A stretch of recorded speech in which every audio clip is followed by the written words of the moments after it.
As a preliminary matter, this is Brian Sullivan, Chair of the Affordable Housing Trust. Permit me to confirm all members and persons anticipated on the agenda are present and can hear me. Members, when I call your name, please respond in the affirmative. Chantal Murphy.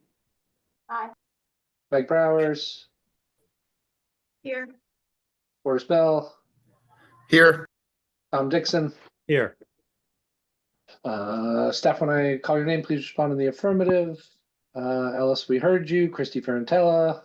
Here. Vicky Marsh. Here. Great. Anticipated speakers on the agenda, please respond in the affirmative. Steve, we heard you. I think, who else do we have? Lee Hey, Smith is Sally, I'm here, Megan. Yeah, we Oh, great. Thank you, Megan. Lee Smith is here. Great. Thank you, Lee. All right, perfect. So good afternoon. This is an open meeting. The Affordable Housing Trust is being conducted remotely pursuant to Chapter 2 of the Acts of 2023. Ensuring public access does not ensure public participation unless participation is required by law. This meeting will feature public comment. For this meeting, the Affordable Housing Trust is convening via video conference via the Zoom app as posted on the town's website, identifying how the public may join. Please note that this meeting is being recorded. All attendees are participating via video conference. Accordingly, please be aware folks may be able to see you and take care not to screen share your computer. Anything you broadcast will be captured by the recording. All materials that have been provided members of this body are available on the town's website. The public is encouraged to follow along using the posted agenda unless we note otherwise. We will turn to the first item on the agenda, but before we do so, we cover ground rules for clear conduct of our business to ensure accurate meeting minutes. I'll introduce each speaker on the agenda. They conclude their remarks. We'll go down the line of members, inviting each for comment, question, or motion. Please hold until you are called. Remember to mute your phone or your computer when you're not speaking. Please remember to speak clearly in a way that helps generate accurate meeting minutes. For any response, please wait until the floor is yielded to you. State your name before speaking. If you wish to engage in a conversation with other members, please do so through the chair. For items with public comment, after members have spoken, the chair will afford public comment to those members that have joined the meeting via Zoom. Those who wish to speak must state their names, be acknowledged, and speak through the chair. Finally, each vote taken in this meeting will be conducted by a roll call. With that, let me get to the beginning of the agenda. So we'll call the meeting to order. Christy, are there any changes to the agenda as it's set up or written? No. Okay. So I'll look for an approval, a motion to approve the agenda. Tom, your mic's live. Motion to approve the agenda. I'll second. Thank you. Great. Second from Penny Dye by roll call. Chantal Murphy. Thank you, Tom. Aye. Mike Browers. Aye. Tom Dixon. Aye. Penny Dye. Aye. Abby DiMolina. Aye. And Brian Sullivan's an aye. Public comment for items not listed. Oh, Forrest, I'm sorry. Aye. Thank you, Forrest. And item 3, public comment for items not listed on the agenda. There are a lot of people on the screen today. Anyone like to take a moment for public comment? Seeing no action, I'll close public comment. Item 4, approval of the minutes as circulated for the weeks of October 15th, October 18th, October 28th, November 1st, and November 7th. Did everyone have a chance to see the edits and changes that were reviewed? Christy? And just to clarify, I sent out changes yesterday with Penny's edits. So you'd be voting on those amended minutes.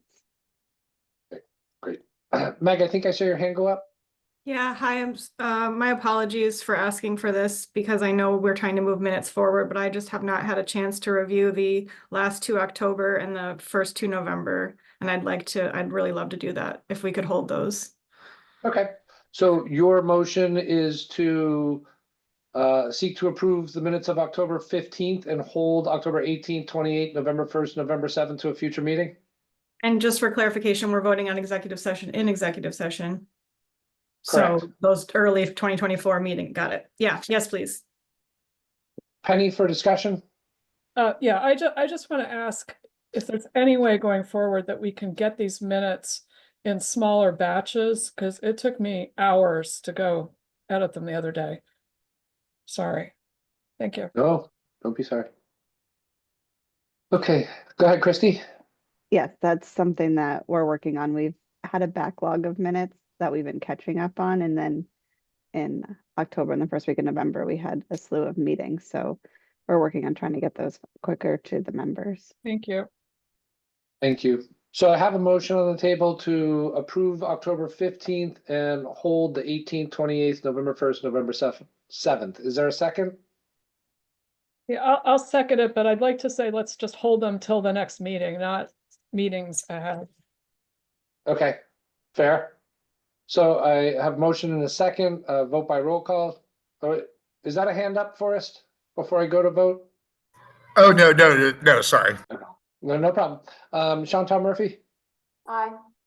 Meg Bowers, Aye. Tom Dixon, Aye. Boris Bell, Aye. Penny Dye, Aye. Abby DiMolina, Aye. and Brian Sullivan's an aye. Item 5, announcements. Christy, I will come to you for announcements. Perfect. So we said 2 announcements. The first is that the Affordable Housing Trust has released the 2 requests for proposals for the development on the trust-owned vacant lots on Bartlett Road, Vesper Lane, Amelia Drive, and Orange Street. And you can find out more information about the RFPs on the town's procurement website. And the link is posted on the agenda. The second announcement is that Richmond Development has opened up applications for a lottery of 12 income restricted rental units at Gooseberry Place, which is within their Meadows 2 development. And these are at a range of incomes from 80% AMI area median income up to 120% of area median income. And those applications are due December 9th, and the lottery will take place January 9th. You can get information about the applications at the Richmond office or the Nantucket Athenaeum and spread the message to your family and friends. Thank you, Thank you. Christy. Penny? Yeah, just a quick question through you, Mr. Chair, to Christy. Could you share with the trust the actual deadline on those RFPs, please? Yes, I can. The deadline is March 14th of 2025. And just to follow up, have there been any inquiries to date? That would have to go through the procurement office. They handle all of Understood. that. Thank you.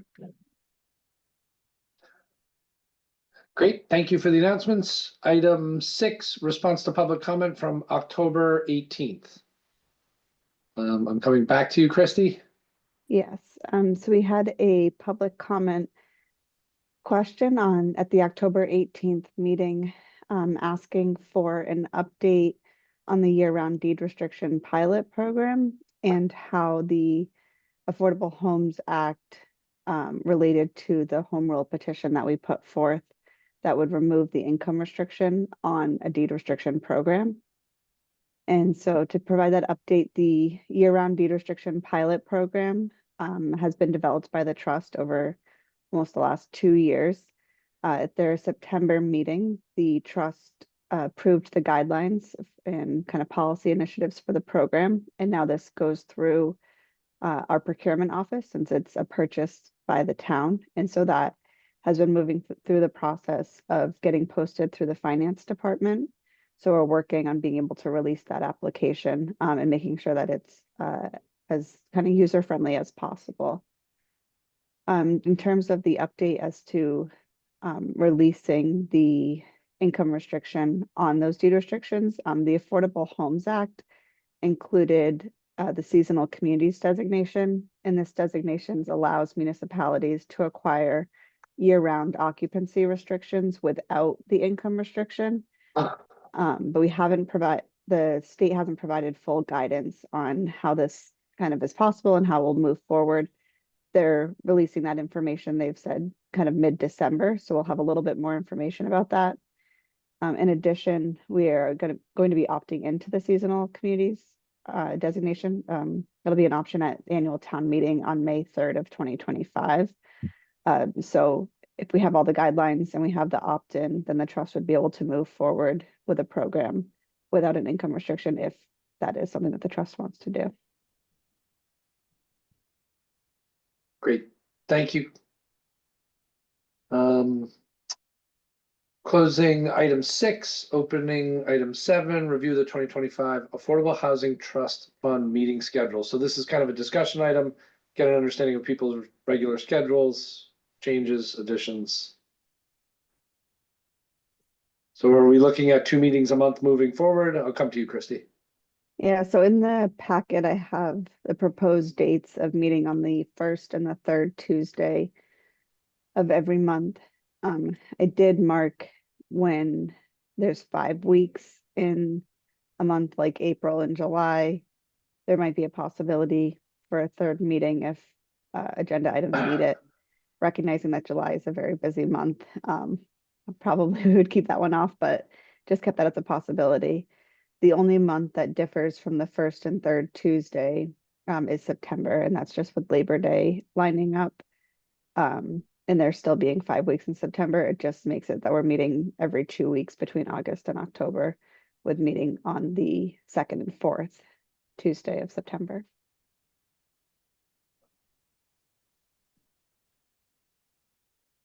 Penny? Thank you, through you to Christy. Do you, in the past, we've scheduled, I thought, just monthly meetings and then added as necessary, but we seem to be meeting 2 to 3 times a month. So I think it's a good idea to schedule for the first and the third Thursday or Tuesday, but we will be able to, this is a question, will we be able to cancel in advance if we don't have to have a meeting? I'm getting an affirmative head shake. Yes, we could. Part of the challenge for any of us, I think, that are working full time is planning, around it, and it's a big chunk of time. I know that others have expressed some concern about the length. I mean, it's 3 hours every time we meet. That being said, there's important stuff that we're doing. So anyway, that's just my thoughts. Thank you. Those are my thoughts. Thanks, Penny. Tom? Yeah, Mr. Chair, I saw that on the dates that one of them is 5/20, which is the annual town election. And if I'm remembering correctly, we did have some trouble doing that last time. So I'm just throwing that out there if that's been thought of or whatever.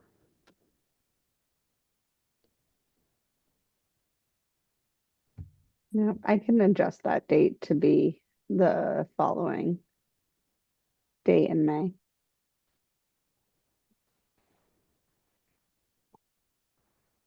Any other thoughts? Okay.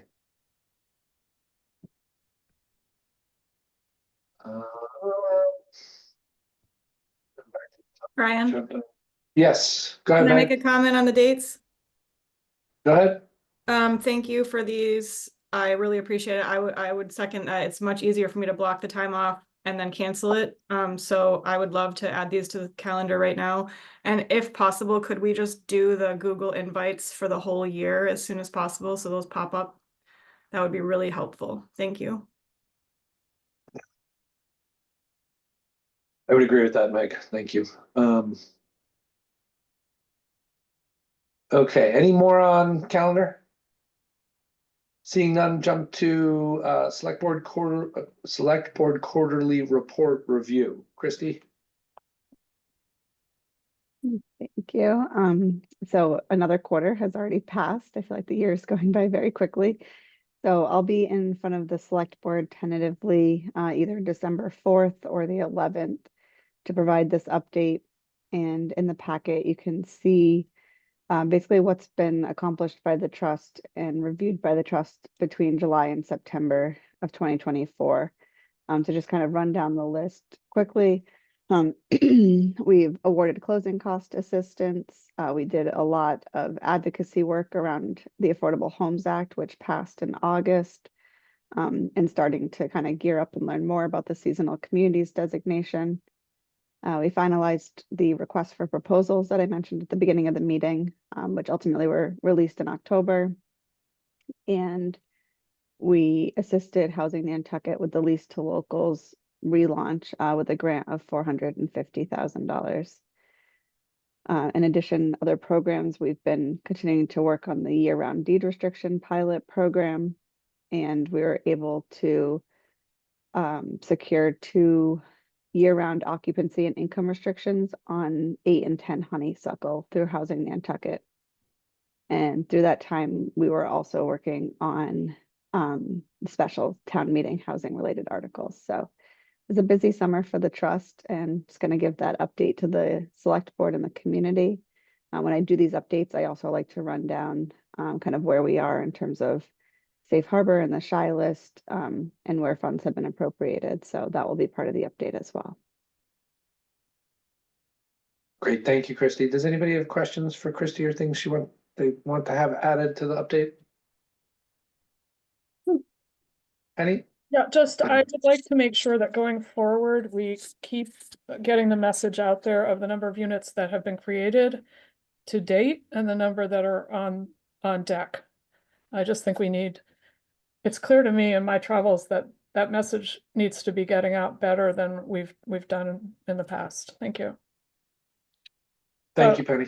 Especially Oh, go heading ahead. into town meeting. Are we going to talk about that, about the articles, citizens articles, or does that have to wait till the next meeting? I think it'll wait to the next meeting because they're not all published yet. Thank you.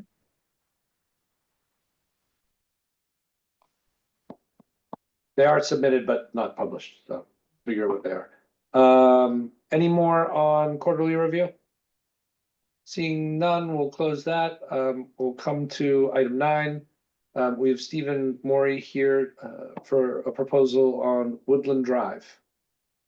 Christy, do you have anything you want to add before Stephen takes over? No? Okay. Stephen, go ahead. Great, Sully, thank you. And thanks everyone for having me back. Yesterday I submitted warrant articles, which Sully alluded to. They're not public. I think I may have shared the text with you all through Ellis. I don't know. Did you get text of the articles, or maybe just the potential subdivision plans that would be enabled by the articles? I think I saw the text. Stand by 1 second. Yes, we have both in our packet. It's page. Starts on page 40 of our packet. Cool. All right. I just want to make sure that it got its way to you. I see Ellis has her hand up. Go ahead, Ellis. Could you speak a little louder, please, Stephen? Like, I'm having troubles hearing you. Okay. Does everybody else have trouble hearing also? All right. Everybody good. Cool. So the warrant articles, which I submitted yesterday, are a new approach with the same goal in mind. And the overarching goal for the project is homeownership opportunities at attainable pricing, 100% year round. And so I believe this would be, and you all are the subject matter experts here, so I'd like to know if there's others I'm leaving out. But if this were to come to fruition, I believe this would be the third development on Nantucket, which is 100% year-round occupied, restricted permanently for 100% year-round. The others being Sachem's Path, and I don't know, and this is the question, I don't know if Abram Quarry qualifies, but my Comet Village would. So there's, I guess the point being, there's only a handful of them. We haven't done any of them or seen any of them in quite a while. And I think that this is an opportunity to, at no cost to the town, to produce the type of housing that we need, which is targeting the missing middle, up to 240% AMI, which this body has been pioneers in, making it possible for the town's housing assistance fund to go to that level. And also, there's an opportunity to see some of these home ownership opportunities reach other levels of affordability. But the overarching goal, again, is 100% year-round occupancy, home ownership opportunities. So what do the new proposals say, and what do they do? It would take this property, which is about 210,000 square feet, a little shy of 5 acres, and it would take the portion of the property. You may remember, it's an interesting parcel that sits in 2 zoning districts. As I wrote in the text of the zoning, of one of the articles, moving, the Surfside Area Plan speaks to situations like this, where one property exists in 2 zoning districts. And the area plan recommends that the zoning line match the property line. So that's the first zoning proposal, is to take the portion of the property that's in Lug 2 zoning, there's about 3 acres, and move that into R20 to match the rest of this parcel and match the rest of Woodland Drive. And so that, if only that zoning change passes, that would result in a potential of 9 buildable lots. And Stephen, can I interrupt you briefly? I'm just trying to follow what you're saying on the plan. cool. And I see the same plan twice. It's just the half-acre lots. Am I missing one? I apologize. No, I'm sure it's not your fault. Maybe I sent the wrong plan. Hold on. let me Actually, see. I see the same land area as 2 different plans, but I don't see the land area you're discussing now on a plan. Got it. So the area on the right, as you're looking at the plan, and you can see there's a dashed vertical line, that's the zoning change line. The left side is currently R20. The right side is currently Lug 2. So everything to the right of that vertical line, I believe it's dashed, should get it up. Everything to the right is 1 3-acre lot in Lug 2. Okay, so if the zoning change were to pass, that 3-acre portion would become 5 half-acre buildable lots. Does that track? Okay. It does now. Thank you. I understand with the numbers. I got it. Okay.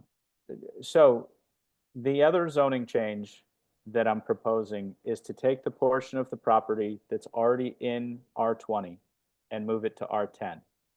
And that is to increase the number of affordable year-round homeownership opportunities. So that would be the step down, I guess. We've got the dense apartment buildings at Gooseberry Place. We've got this potential area for R10, and then we have the R20, the rest of the neighborhood in Woodland Drive.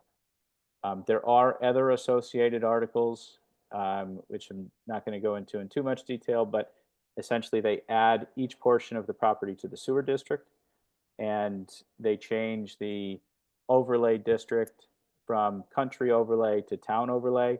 That's a function of what is the underlying zoning. You know, that is the reason that you put a property in one overlay district or the other. So, so those are the proposals. What would happen if we end up with one or both of these zoning changes to pass? We would have a total of 9 or as many as 12 buildable lots. To my understanding, you can have 3 dwelling units on each of those lots. However, that creates some challenges in terms of separating the ownership. You know, I want these to be home ownership opportunities. I don't know exactly how you go about separating the ownership of 3 dwelling units on a lot in R20. And so that's, you know, something that I need to look at. It may require duplexes. If it's possible at all, it might require duplexes, which was not part of the original vision. And so I don't know, you know, exactly how that comes to pass, but that's sort of the maximum impact. And speaking of the impact of what this potential development might be on the neighborhood and on the island, we collected traffic data in July of last year. So we've got peak traffic counts for the neighborhood. Just last week, we did traffic data collection at the intersection of Nanina Drive and Sachem's Path and Surfside Road. So we're going to have actual data for, what a vibrant year-round neighborhood with more dwellings than could potentially be built here. We're going to see what traffic that produces. And so we'll be able to match that with whatever projections the data would suggest. I see Tom has his hand up. Yeah, Mr. Chair, through you to Stephen. Stephen, who is we collected traffic data? It's a company that has been used for projects like this in the past. They're called MDM Transportation. I think I have that right. Chris Mashad is the person that I've hired to do this. And so we will have, I expect, before Thanksgiving, if not immediately after the holiday, we'll have projections of what the traffic impacts might be. At the same time that I asked the team to come down and do the supplemental data collection at Sachem's Path, I asked them to do a survey of all the roadways surrounding Woodland Drive. So all down Skyline Drive and Okrawah and the Boulevard and Webster and the whole area, to identify where visibility may be a concern, or where improvements might be needed today to meet to match what current conditions are, and might be needed if we added more traffic. And so that will be part of the report, is recommendations, which I would expect to be my responsibility should any of these changes come to pass. And that's as far as I have gotten it right now. And so now I'd love to hear feedback and questions from you all. Great. Thank you, Stephen. Penny, come to you. Yeah, through you to Stephen. Just a quick question. Is this all predicated upon adding the properties to the sewer district? Yes, and that's in the text of the article. It is. And I think one of the questions people are going to want to know within the community is, what does that do? How does that alter density here from the existing situation? I just think that's something you're probably prepared to address. Yeah, I think that you could have 32 bedrooms right now with septic. And, I don't know what the bedroom count might be if either or both of these zoning changes would pass. The previous version that I shared would have been somewhere between 64 and 80 bedrooms, depending on, how planning board approvals went. But yeah, we were looking at small homes of 1 to 3 bedrooms with an average of 2 bedrooms in each. Thank you. Other members with questions, comments? Tom? Stephen, would you comment on what the rationale between dividing the two parts of the lot and doing the two zoning changes are, just in the most high level sense? Sure. I didn't want this to be an all or nothing proposition. If the community would support, and I heard at a meeting of this body in July, I heard from neighbors that it might be palatable to move the entire property into R20, meaning leave the section that's in R20 where it is and take the rest of it and move the zoning so that it all matches. And so that's one of the options that's available. The other option is to move the land that's already in R20 and take it one step down to the next zoning district, which is R10. And so it's a path forward that allows some choice and some flexibility and leaves room for discussion about appropriate density and traffic and those things. Okay, I see. And if it's not viable, or the community won't support it being in the sewer district, is your project from your perspective still viable on septic? 32 bedrooms, which is, but we haven't done engineering on this. That's a sort of back of the envelope calculation. 32 bedrooms with let's assume like all the zoning changes go through and you could have 36 dwellings, and they all end up one bedrooms. I don't know, you know, it might be. And that's part of the homework before me. I need to figure out what it's going to cost to build those structures and what they might be worth, and determine if that would be viable. There certainly is a need for small scale housing.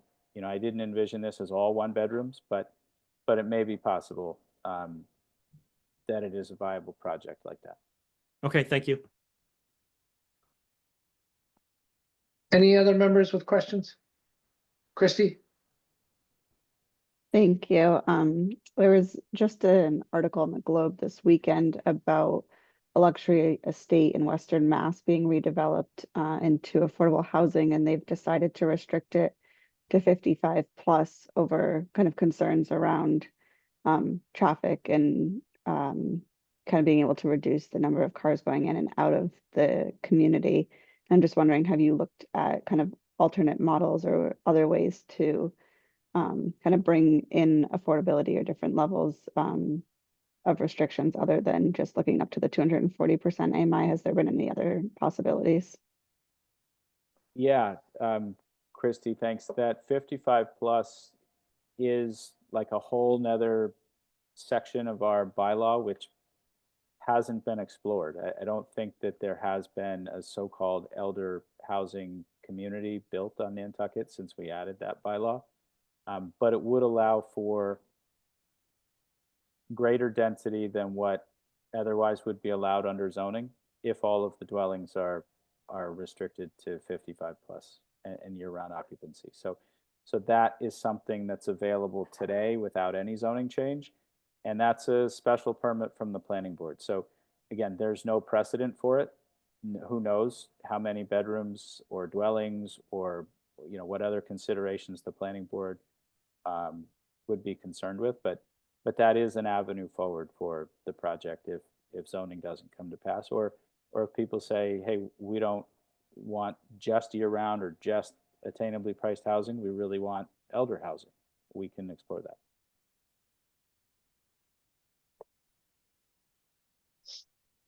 Stephen, I have a couple of questions.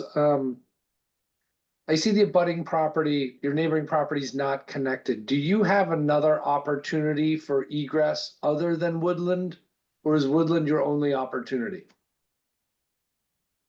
It's not particularly helpful, but we do have the option to push traffic out onto 44 Skyline Drive, but then it's got to come out onto Skyline Drive. You know, right now, according to any legal opinion that I can find, is we can't move any traffic onto the Richmond or through the Richmond network of roads until the town decides to accept ownership of those roads. And I say accept, it's not a taking per se, because the planning board approvals for the Richmond development require that all those roads and the utilities and all, you know, everything that's built there, all the infrastructure must be offered to the town upon completion, and they're very nearly built out. So I would expect that offer will happen soon, but it would require the town, I think the select board is the body to do that. They'd have to accept them.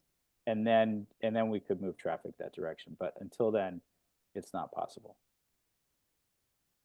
And then if you do get approved for sewer, what would be your sewer line solution in the sense of where would it come from and how would that obligate abutters to the line? So my understanding is that if there's sewer in a public road, like, and there actually is a dry sewer line in Woodland Drive, and if I were to connect to that line, then abutters on both sides would be obligated to tie in. But if I bring it, for instance, from one of the abutters to the north, Cape Cod Express or Coca-Cola or the Richmond development, and it came straight into my property, it's not immediately available to the abutters, so they couldn't be forced to tie in.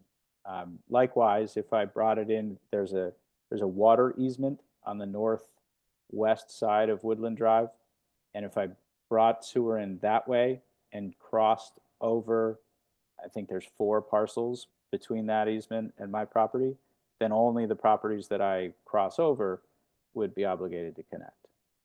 And I've spoken with those property owners, and they are interested in connecting. So there are ways to do it that wouldn't create an immediate financial burden on the entire neighborhood. Great, okay. I appreciate you being cognitive of that, so thank you. And I do appreciate you coming back with what a plan with what the opponents had said. I do, like Tom, need to get a little bit more clarity on the ownership difference between the R10 and the R20 lots, as you were describing, whether it needed to be duplex. So I look forward to you kind of figuring that out, coming back to us. But I appreciate the revisions you've made. Vicky, to you. So, the one question, and I haven't looked at the agreement from Richmond, but you had said that the town would not need to have a town meeting vote, that this was not a taking for the roadways that run through Richmond. That's not my understanding of, like I said, I haven't looked at this agreement, but that's not my understanding of the town's process for acquiring roadways. That And generally, maybe I'm not, up to speed on how one acquires roadways. Okay. All I know is that they need to be offered to the town. I don't know who needs to accept it. So if I said the wrong thing, I defer to you on that. Okay, yeah. Again, you may wish to look at it just so that you're knowledgeable about how that access may be used, and what it will take to get to use that Sure. roadway. I think, what's germane for me right now is that it can't be done until some action by another body that I am not in control of. So I have to assume that it's not going to be available, and the town, by some action, would have to make it available as an option. Right, okay. Thank you, Steve. Thank you, Vicky. Any more questions from members of the board? Any other questions from members of the public? Mr. Go ahead, Chairman. Art. Thank you, Mr. Chairman.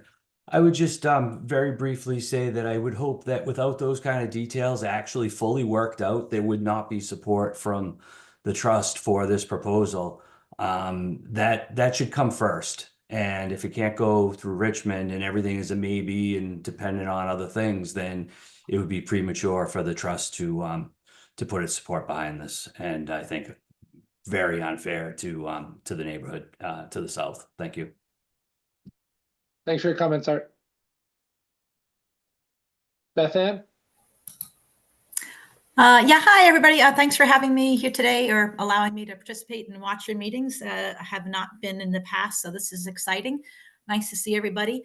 I was optimistic that the Affordable Housing Trust Fund had already designated this area and these particular vacant land, which is now kind of filled with junk, as a possible site for the unbelievably much needed affordable housing that we need, as you all know. So I am actually really interested in finding out, how to get to that end for the year-round community. Because Stephen, just to correct what you said earlier, this would only be the second 100% year-round community on the island, because Abrams Quarry is not designated 100% year-round. There's only 8 units there that are deed restricted affordable for year-round occupants. And all the remainders, although they are right now maybe primary homeowners, they're all allowed to sell to a second home vacation person if they wanted to. And as for my comment, as Penny knows, on the Nantucket Housing Authority with me as commissioner there, those are strictly rentals. Yes, year round, but strictly rentals. So you are correct. This is the only second year-round home ownership opportunity that we'd ever have on Nantucket, and possibly the last opportunity to have it. And so I'm going to be a lot more vocal going forward in looking at this particular area of the island as something that our entire community should get behind to making year-round attainable on a permanent go-forward basis, because I think it could be one of our last opportunities. So I'd like to see everybody, get behind the project. I think you're doing an amazing job bringing all kinds of options that could appease to a lot of people. But at the end of the day, I think the end game really has to be attainable housing, deed restricted in perpetuity for year-round residents. And that's all I would want to add about that. Thanks. Thanks, Beth Ann. Any other thoughts or comments today? So Stephen, it seems like there's a couple of questions still out there, for you to be working through. Would love an update as you kind of move along. Again, my appreciation for you revisiting after what you've heard from people at previous meetings. I think that you've made some nice revisions personally. Yeah, thanks, Sully. And I did take some notes here about things that I need to come back with answers on. Certainly, I'm going to investigate further the options available for separating the ownership of the dwellings that might be created. I'll explore the economic viability of development without sewer. The question about road access and egress for me is closed at this point. I can't force that issue. I mean, as much as it would be nice and beneficial to have a second egress, it's not available until the town takes those roads. So that point's closed. But as things continue to progress, I will be in touch with Ellis and Christy, and hopefully get back on an agenda, and I can update you all down the road. Great. Thank you, Stephen. Thank you. Okay, moving back to the agenda. Penny, are you available for a minute to take over if I step away from the computer for 3 minutes? Yeah, certainly. What are we on? We are on We are on 10. yeah, Item 10. number 10, which is the request for approval and execution of the purchase and sale agreement for 8C 30 acres. So Christy or Vicky, does somebody want to, or Lee, does somebody want to? Yeah, Take that up. I'm happy to jump in.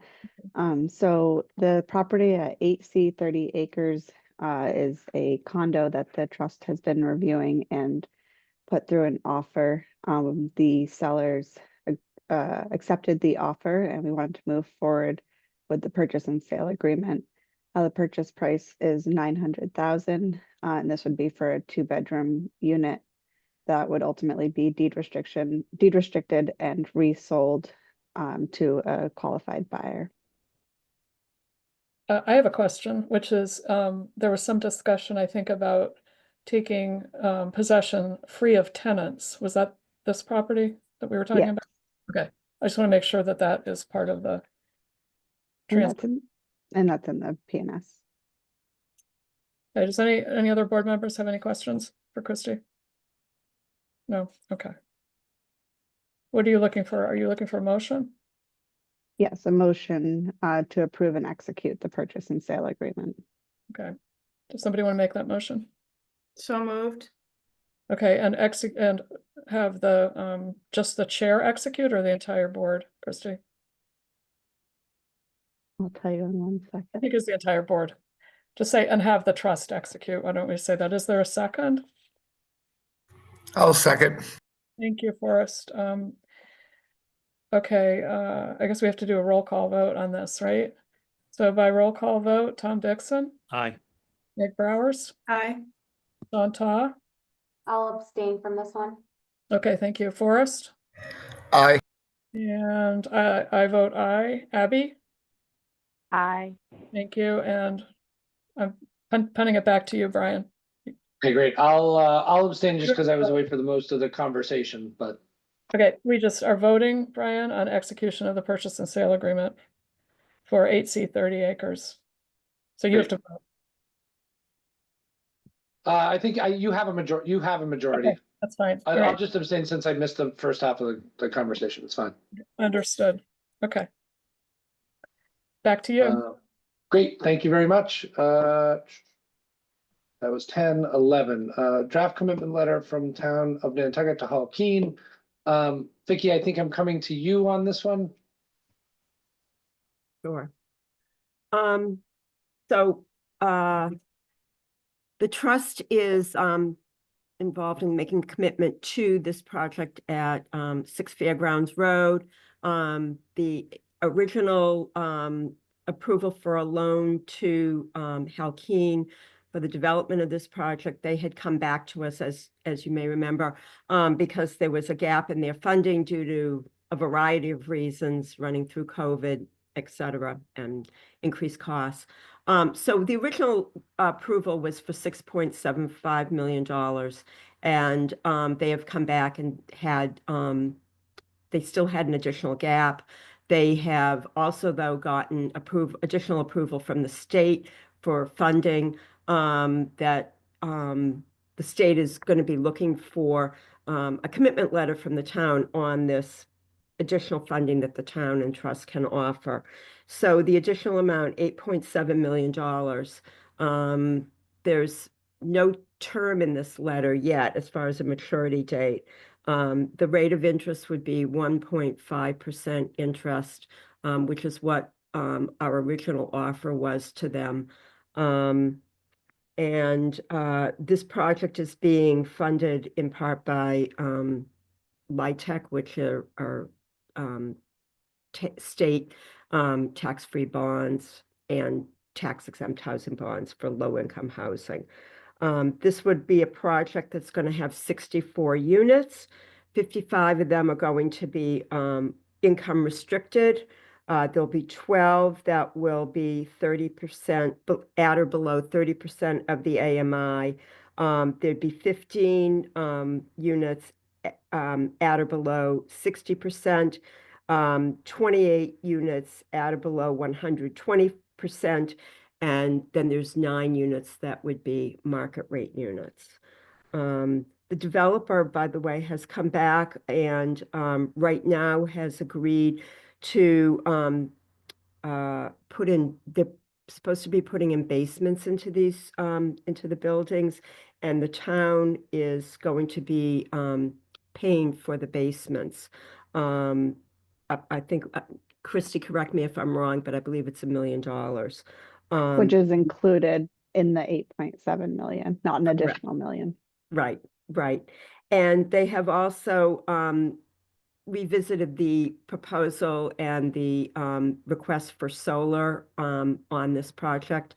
And so right now that is also being included in the project amenities that the developer is going to include.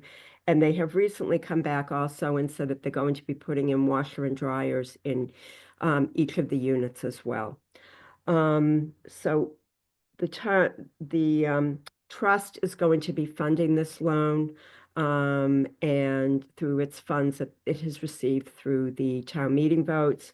And we're looking for you right now to be able to consider approving this request for additional funding and the commitment letter to be issued to Halkeen.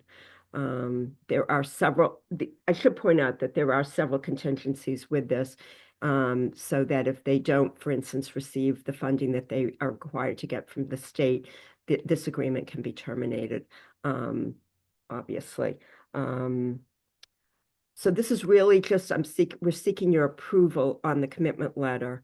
And Christy is going to be coming back actually for a second visit for a final approval once we have a final version of this letter.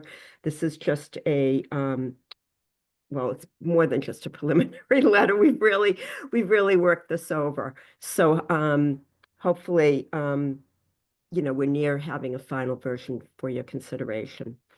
If you have any questions, please feel free to ask.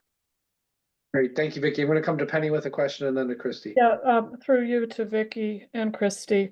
I am in support of this. I'm not comfortable approving this without knowing what the term is and the amortization period. I can understand they're still working on, our financial consultants for the town are still working on that. There was a maturity date originally considered possibly of 43 years. But like I said, they're still working on the numbers, and that's not available right now. Okay, When we so come it's back. still being negotiated. How important is it to you to have an approval today, even if it's conditional? Well, it gives us something to know that at least the trust is going to be supportive of this funding. We still need to go, obviously, also to the select board as well. So we need support and approval from both parties, and there'll be an initial review by the select board with a final approval vote with them in December. So there'll be a second, opportunity to come back with our final draft and final version. So it is helpful to know that you're supportive of this, and if you have any concerns that we need to address, to let us know. Okay, would it be useful to have a sense of the trust? Yes, I think it would be. Especially, when we have to go back to the developer, I think it would be beneficial to know that. Yes. Thanks. Thank you. Thanks, Penny. Thanks, Vicky. To Christy and then to Meg. Thank you, Chair. And just wanted to reiterate, so today it's just in front of you kind of for review, comments, so feedback from Penny is really helpful. And then at your December 3rd meeting is when we would be looking for a vote to approve it. This needs to kind of be in front of the state in terms of how keen presenting it by December 10th. And so that's just kind of the timeline that we're working on. So a sense of the board would be helpful today, but we don't have to 100% vote on it until the December 4th. But we didn't want to December 3rd. We didn't want to come forward at December 3rd and only have one meeting to be able to review and discuss it. So we wanted a chance for you to ask questions first. And this will be in front of the select board tomorrow night at their meeting. Thank you, Christy. Meg?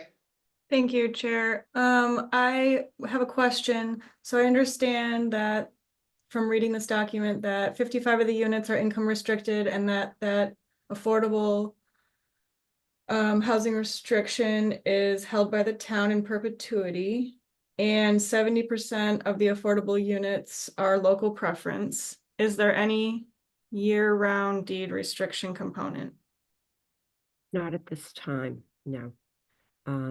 This is a LIHTC project also, which is a state-funded it's an investment project. So there are a lot of restrictions that run with their programs. I'm not sure, and I'd have to inquire as to whether that would be even available under the funding for this project.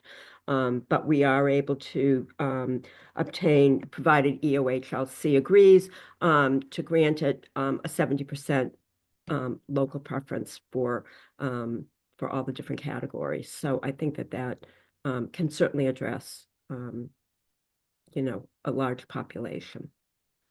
Yeah, that's really wonderful. And I would be curious to know if it could qualify for the year-round deed restriction. I'll be happy to look into it. Okay. Thank you, Vicky.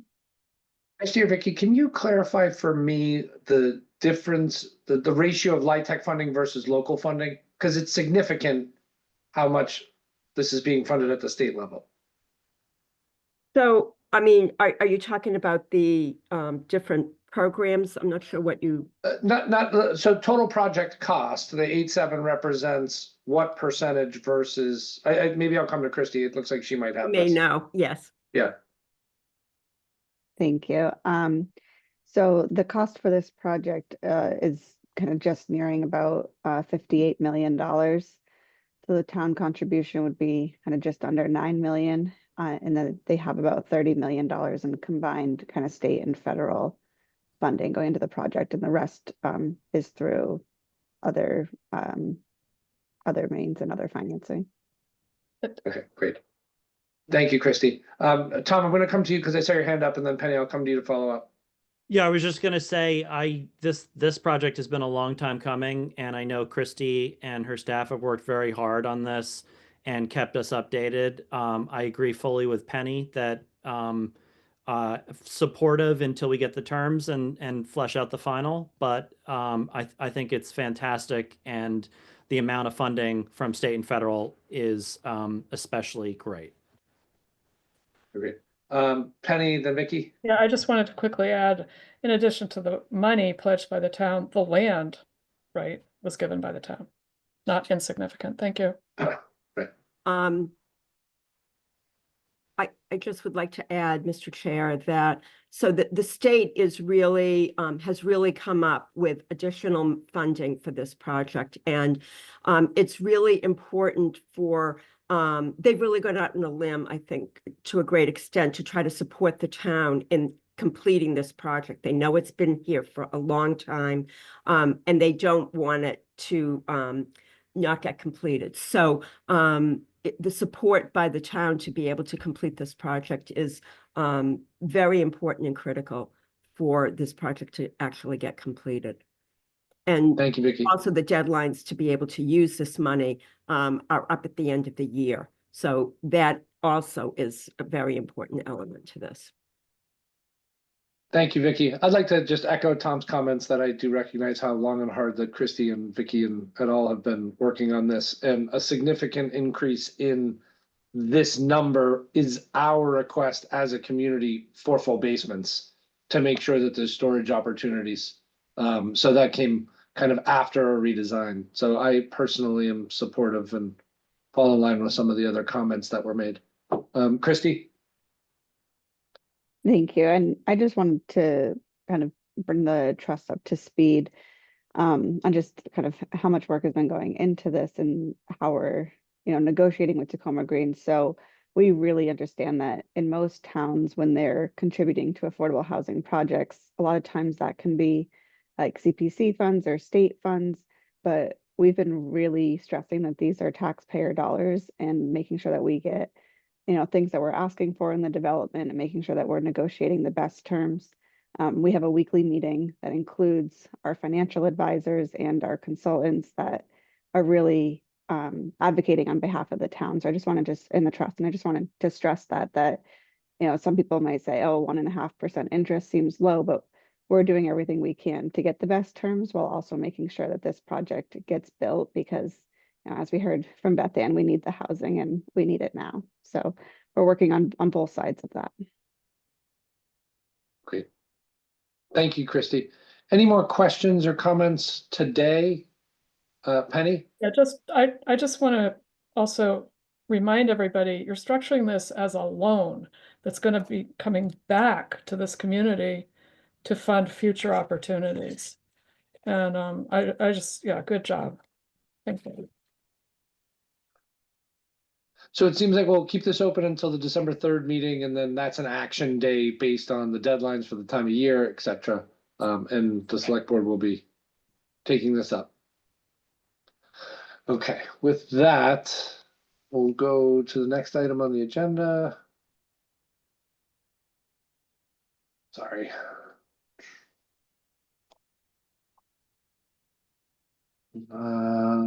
Item 12, review good landlord tax exemption guidelines for annual town meeting warrant article. Christy, you're up. I'm actually going to pass this over to Ellis, who's been our project lead on this. Oh, great. Awesome. Sorry. Hi, guys.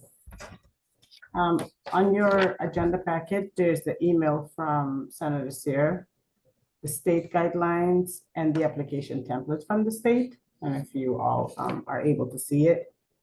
And at the end of the state guidelines on the last page, there was a couple of questions that is up to the trust to vote on and decide on what they want to do. So the first question, is everybody following? Sorry, it's my first time doing this in nerves. Ellis, before we dive into the questions, if you would you please just give the general public an overall concept of the program or the opportunity? So this is very similar to the residential tax exemption. It's called the Good Landlord Tax Exemption. And you will be able to apply if you're renting your house to, if you're renting your house at an affordable price year round. So you'll be able to apply for that exemption. And we still, working on the percentage and all the guidelines, but that's pretty much the overview of the program. Thank you. So the first question was what the maximum amount of exemptions would the trust allow? The staff is recommending that this exemption be the same as the residential tax exemption, and it gets voted on by the select board every year. This allows the assessor to present the tax exemption rates only once at the select board, because every year Rob Rennie goes to the select board and suggests a tax rate for the residential tax exemption. So he's suggesting that both exemptions be just one rate. That way he only has to request it, to go to the select board once to request that, which would make his very small office, would help his very small office. Penny? Yeah, I think it's very important when talking about percentages that we put dollars to it. What is the current exemption? Is it 350,000? Is it higher? I don't know. Does anybody know what it is? I think, I'm not sure what it is, but I think, doesn't it depend on the assessed value of the house? Well, we need to find out what the dollar amount or the percentages of the current exemption. And then we need to apply the tax rate to that, okay? Because I don't want to make a decision about this if it's, 1,200 a year, or if it's 12,000 a year, it's going to make a big difference. Then my question on that is, if you're collecting the year-round exemption now and you're renting a cottage on the property affordably, is this a double exemption opportunity or only on properties that you're not occupying and collecting the exemption? We're putting the horses in front of the carriage. The carriage in front of the horse, Brian. That's one of the questions that I have recommendations for. Okay, great. I'm going to come back to Penny. She's got a quick. Well, a little research. The residential exemption right now, and this is set by the select board, I believe, with the assessor's office. I think the assessor's office makes a recommendation and the select board accepts it, is 35% of the assessed value, up to 35%. Okay, so if the property is assessed at $1 million, that would be 350,000, right? And 350,000, the tax rate right now is 3.13. That's like $1,200. So, just for example. Thank you, Penny. Tom? Yeah, just real quick. The assessor, Rob Moore, presents options to us. Just in general, he doesn't really come to the meeting and say, oh, it should be X number. He just gives us a range of options and we ask questions and he comes back and And you set it and it can be up to 35%. Correct. There's a new part of the Affordable Homes Act that has a little bit of difference in that, but we haven't really gotten there yet. Okay, thank you. Okay, coming back to you, Ellis. Moving forward. Also, the staff is recommending that only one exemption per landlord. So no developers would qualify, no LLCs, no lease to locals, and also no participants from the residential exemption. Rob said, he said that he would like to see this go one exemption per person. So if you're already getting some sort of subsidy for doing the right thing, you shouldn't qualify for this one, which Christy had mixed feelings about it. So I'll let her explain that. So I'll come to Penny first and then I'll come to Christy. Yeah, I just feel very strongly if a year-round owner already has the residential exemption and they're choosing to rent below market, they should also get this good, part of their property. They should get this good landlord tax exemption. And I think we need to be really careful when we're talking about things like LLCs. Let's just be clear. An LLC is a legal form of ownership. It has nothing to do with corporations or investor buyers or owners, okay? Let's just be careful about LLCs when we're talking about them. There's no reason that they should not, a property owned by an LLC, if it is traced back to an individual person, should not also be able to avail themselves of this opportunity. Thank you. Steve, to you. And yes, just to clarify, so this is a residential tax exemption, so businesses would not be able to qualify for this, and that's what Ellis's recommendation was getting to. And I know that Rob couldn't be here today, and he's hoping to join at the December meeting when we review it again. But that was kind of one of my questions is if people are already, if they already own year-round or in the year-round exemption, is there something that we could do? Because we've heard from the community so many times that the trust is doing programs like helping with lease to locals that are incentivizing new options. But what about people who are already doing it? And we want to make sure that this program could be acceptable to as many people in our community to encourage and continue to rent affordably. So that's just one of the things that I'd love to have Rob here to kind of explain a little bit more. And just to clarify on our tax rate, it's currently set right now, the exemption at 25%, but our statute is that we can go up to 35%. And so that's kind of one of the staff due diligence pieces is there a way for us to do something where if you already have the year-round exemption, could it be slightly higher, but anybody else, like if you have two properties, right now you can only apply on the property that you occupy.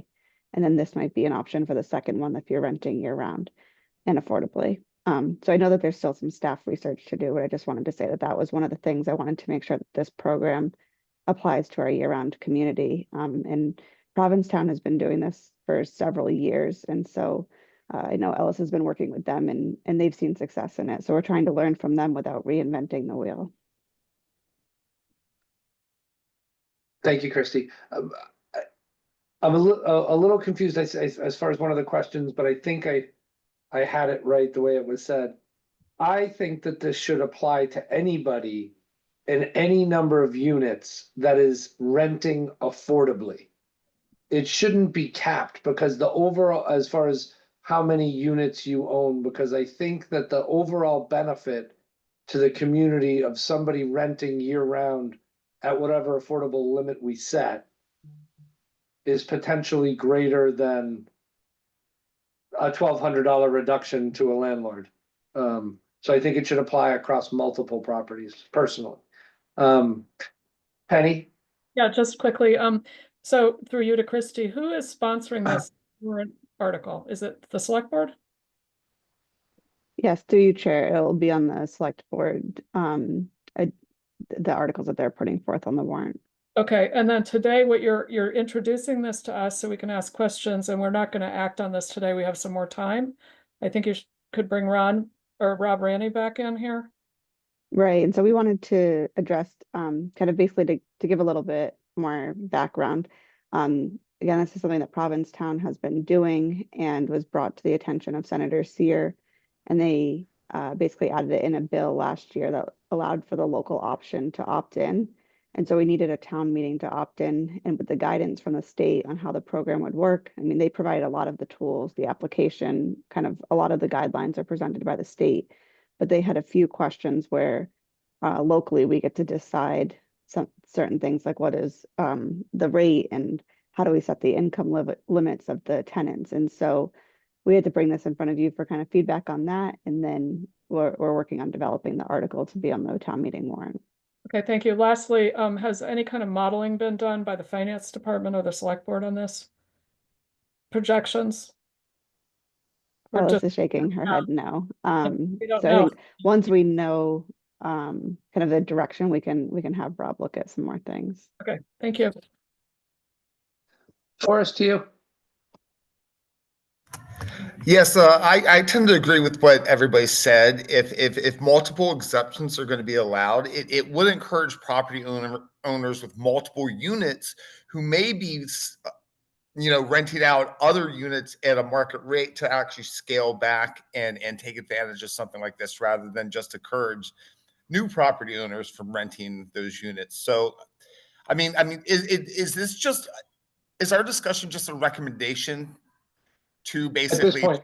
Yeah, Yeah. at this point, and so we're just recommending what should be voted on at town meeting. Is that correct?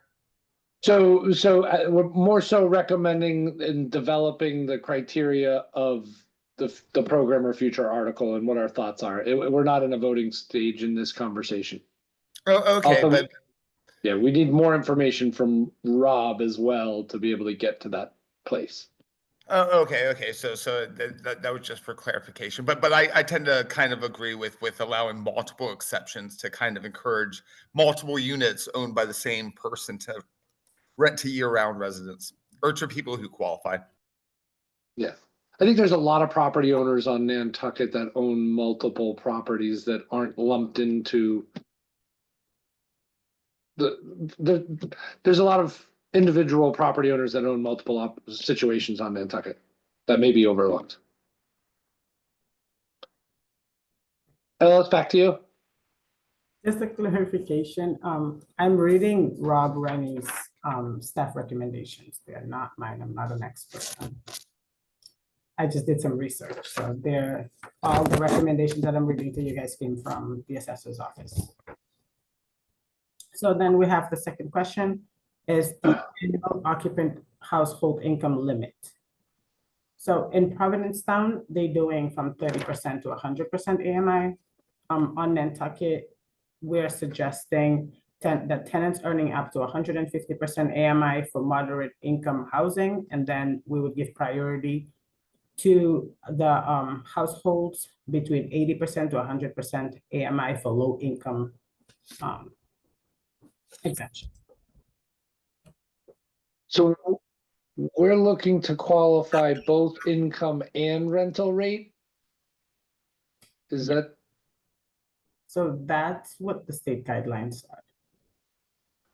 Okay. Sounds complicated. It sounds complicated, but once we read through like all the paperwork and stuff, it's more simple than I make it seem. Chrissy, I saw you took your mic off. Did you have a comment? I was just gonna say it's similar to kind of how we do lotteries. We set the AMI or the state sets the AMI restriction and what the rent cap is. And so this program would use similar things. So right now, HUD sets what the 80% AMI and rent is. Right now, mass housing goes up to, I want to say 110 or 120% AMI. So we would use some sort of state or federal resource so that the trust isn't the one kind of setting that rent in the future. And that's just, again, kind of where our staff is at the point of researching what is available out there, because while we'd like to go up to 150%, we want to make sure that there's a source out there that goes up that high. Thank you, Christy. Penny? I feel like we're kind of trying to answer questions in a void here. I really think we should punt this to a future meeting where Rob Raney can attend. Thank you. Thanks, Penny. Ellis, Penny, I heard you. I just want to, Ellis, I want to understand how many more questions you have that need to get vetted out. I have, Christy just answered the rent rate one, so I have two more. Let's just try to tackle them now so it informs Rob when he comes back at some level. Okay. So Christy just talked about the affordable housing rate of rent. She explained that it will be set by the state, and so the trust doesn't have to set the rates of rent. The next one would be the domiciliary requirements of the owner. We are recommending that the owner is in good standing with that the owner prove that a continuous ownership of the property every year, that they prove that they are not personally occupying the property, but are offering it exclusively for affordable rental to qualifying tenants, and also that the owner is in good standing with local tax payments and have no outstanding debts. Any questions? I don't see any. Oh, wait. Chantal, is that a question? Yes. Can you just clarify the statement that the owner isn't, the owner can prove that they're not occupying the property themselves? What about someone who's renting, say, somebody who lives in their property but is renting rooms in the house at an affordable rate? I will write that question down and ask Rob. Thank you.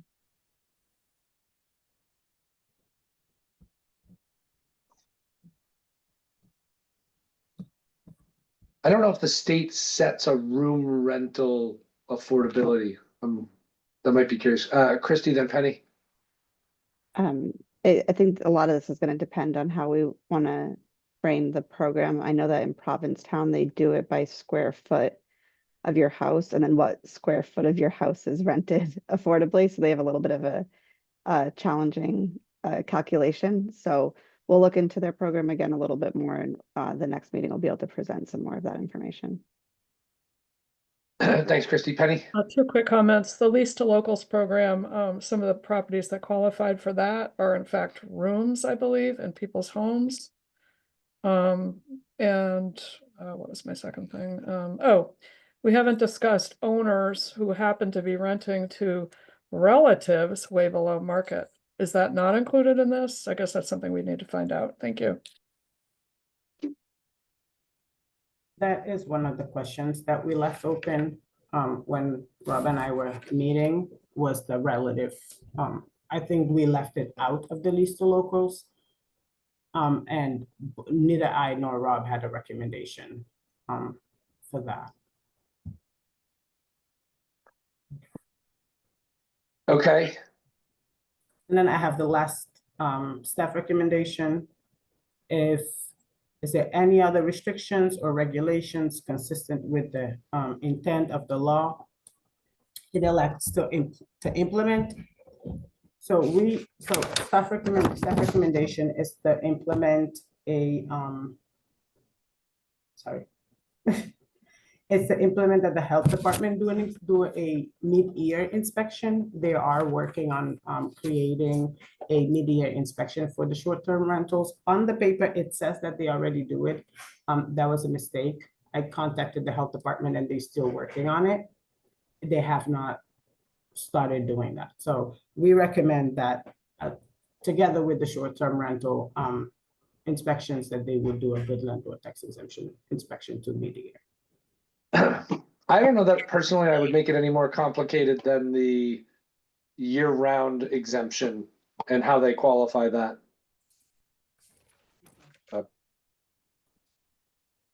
And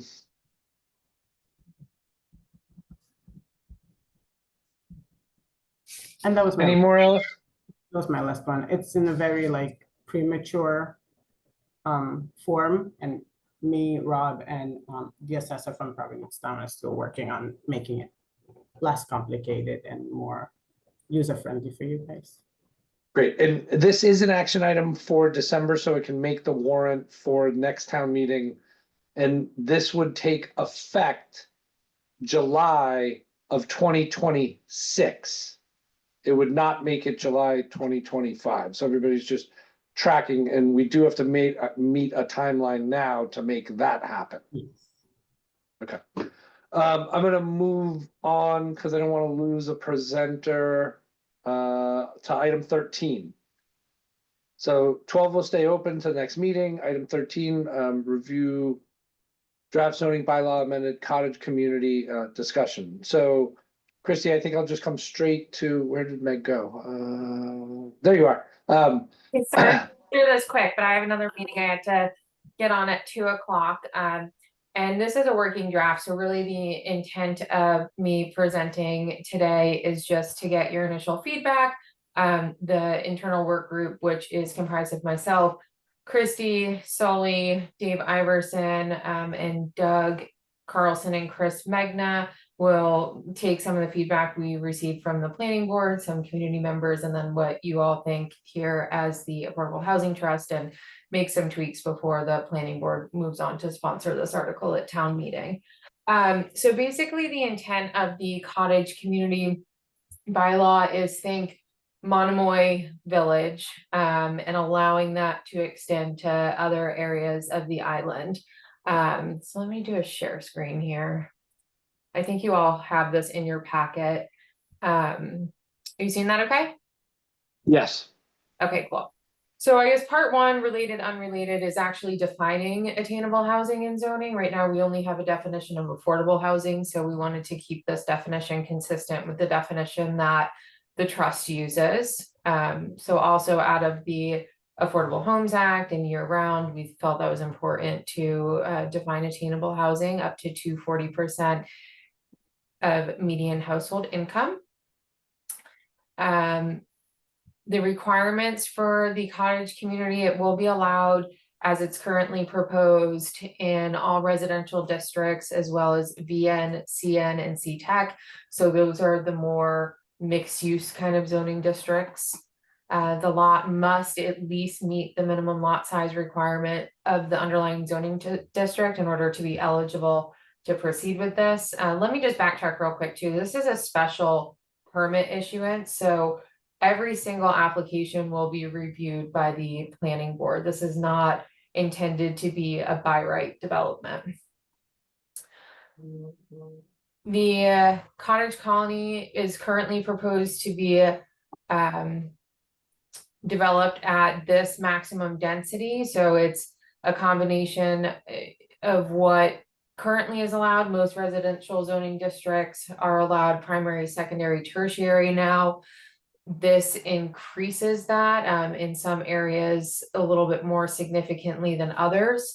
There are also in some districts, not ROH and R5, but in the other ones, a small ground cover bonus that may be granted, but the catch there is the structures need to maintain either a single story or story and a half height. So you can't build all the way up to 30 feet and utilize the ground cover bonus. So it has to be one or the other, because the intent is to keep these smaller scale homes. The homes must be 1, 2, or 3 bedroom, cannot exceed 3 bedrooms.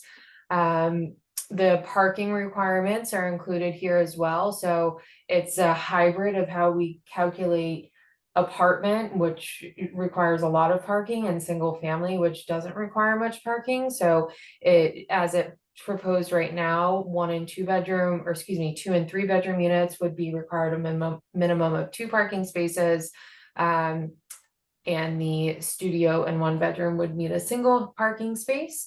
The intent is to have the homes clustered in an area with large open space being serviced by a single driveway access with parking areas. So it would be subject to site plan review, where the planning board would have the ability to ask a developer to move things around. The intent is for this to be developed on a lot by lot basis. And there will still be required HDC review on top of this. So some of the feedback we've received from the public, from the general public, is perhaps taking a deeper dive into this density. You know, maybe in some districts, people feel it's too much that could be allowed. So I think that's something our work group is going to discuss on Friday. Other feedback has included the calculations when there's a rounding error. So what do we round up? Do we round down? So that's it in a nutshell. I know that was kind of a lot to digest, and I'm talking really fast. So if anyone has questions, please shoot away. Penny. Yeah, hi Meg. Megan. Thank you for doing that. I've looked carefully at this. I feel it is too dense, and I'm wondering, although I applaud the creativity of the idea, I am very concerned about people who bought in the 1 acre zones or the 2 acre zones or whatever zone, all of a sudden having this next door to them when they bought there because they thought it was all going to be that size lots. Secondly, do you picture these cottage colonies as rental properties only, or is there going to be a way to convey by selling any of these units? Okay, sorry, I didn't touch on that. I skipped right over that very critical section. So these are all meant to be constructed in single family dwelling style, nothing attached. It's all detached units. They must all be owner occupied. So rentals will be strictly prohibited. And so it would have to be divided in a condo form of ownership, because you're developing a single lot and you're requiring home ownership. And all of the units that are developed will need to be deed restricted. Sorry, I think that maybe it was an older version that's in here with the 80-20 split where 20% can be market rate. I think I received a lot of feedback that it's all or nothing. So that's something that the planning board discussed too, having that 100% 240 AMI or below. And are condos, follow-up question, are condos allowed in all of these zoning districts? Okay, thank you. So there's a portion that waives. What prohibits condos of single family ownership is actually our definition of second dwelling. So this, there's a provision in this that waives the requirement to comply with those definitions in the bylaw. Thank you. And you would be restricted in the lug 2, lug 3, and most of lug 1 to septic systems, which would restrict the ability to develop. Only if it was a sewered area could you use the max amount of density. Is that generally accurate? So in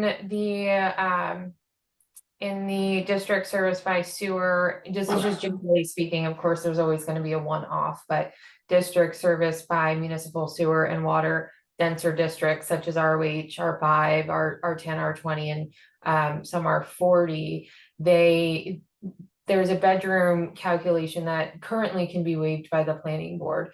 It's all done under zoning. Now, when you go into areas that require septic and well, that's a second layer of health department that at least as I understand it, there's not a whole lot of wiggle room there in terms of bedroom count. So I think maybe what is proposed in this right now may be more generous than what ultimately would be allowed under septic. So that's another reason maybe we should go back and revisit, especially these larger lot sizes.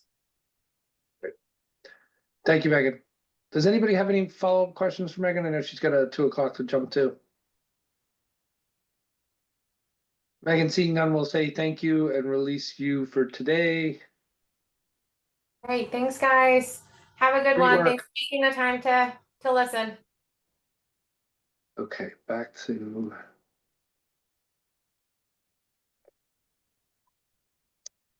zoning draft review. Item 14, board comments. Any board comments for today? Okay, everybody's doing, my one comment is everybody's doing a great job on a marathon meeting. Thank you. Close board comments, look to other meetings. Christy, November 22nd, still on the docket, or? No, that was a tentative meeting date, but the item that we're gonna have on the agenda is not ready. So the next meeting will be December 3rd. Okay. Free up your calendars, take your time back. Any other business? Seeing none, I'll look for a motion to adjourn regular session, not to return to the open session for the purpose of reconvening an executive session to consider the purchase, exchange, lease, or real value of property that an open meeting could be detrimental to the negotiation of the trust. Would anyone like to make that motion? I'll make it. Thank you, Penny. Is there a second? Second from Tom. Vote by roll call. Tom Dixon. Aye. Tom Murphy. Aye. Penny Dye. Aye. Abby De Molina. Aye. Horace Bell. Aye. Meg, did you connect? Meg Browers? I'm here. Okay, great.